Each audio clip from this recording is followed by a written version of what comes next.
Welcome to the Copper King Mine in Railroad. Today we're going to talk about the Starless mines up in Bingham. They were the Wall properties up there, and it's the beginning of Utah copper.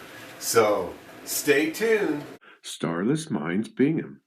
I have some great pictures of the Starless Mines group and the United Bingham Mines, taken June 4th and June 5th, 1926. Now, what is interesting about this is that the mines were on the east side of Utah Copper's open pit operation. So not many pictures was taken this direction. Now, countless photos were taken from the opposite way, with camera facing west.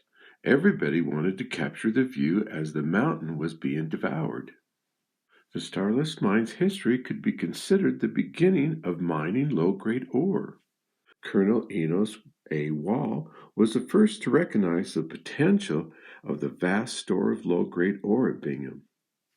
After coming to Bingham in 1887, examining abandoned tunnels, he staked out two claims, Dick McIntosh and Charles Reed, and then a third claim, Frank Cushing. All the names were after local friends. These properties were abandoned by the Hickmans, restaked by Wall in 1887. This spot will be the nucleus of the beginning of Utah copper in 1904. By 1900, he had acquired all or part of 19 claims covering some 200 acres. His properties would be referred to as Wall's Rock, some becoming the Starless group of mines. Now, a map shows where that Starless group was. Wall will also purchase a 5-stamp mill, the Dewey Mill. It will become the Wall Mill. Samuel Newhouse will be buying properties higher on the mountain and organized Boston Consolidated Copper and Gold Mining Company May 14, 1898. But it was the Wall's property that Jacqueline and Gimbel examined and then reported on. It was Jacqueline who was able to interest investors. Wall would eventually receive $420,000 and retain 20% of the newly formed Utah Copper, Incorporated, June 4th, 1903. Wall will purchase a house on Brigham Street. It will be later called South Temple. He renovated it into a beautiful mansion. Now, I might do a video on Colonel Wall sometime down the line, so I'll tell you more about this story. Let's go back to the Starless mines and properties on the east side of the canyon, opposite the workings of Utah copper. The first two pictures show east side levels, Starless mines, June 4th, 1926. Looking back in time to the Starless mine, January 13th, 1923. It's a cold wintry day.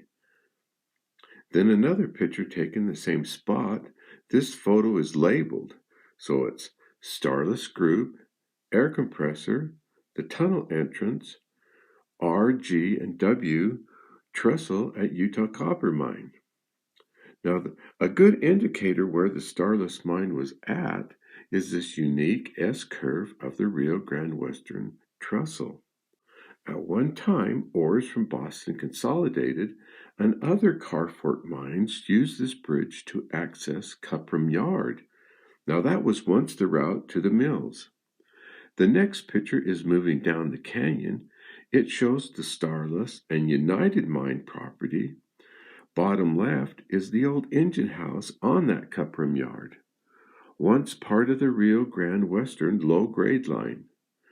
The next photo, we're still moving down the canyon, shows the retaining wall crossing.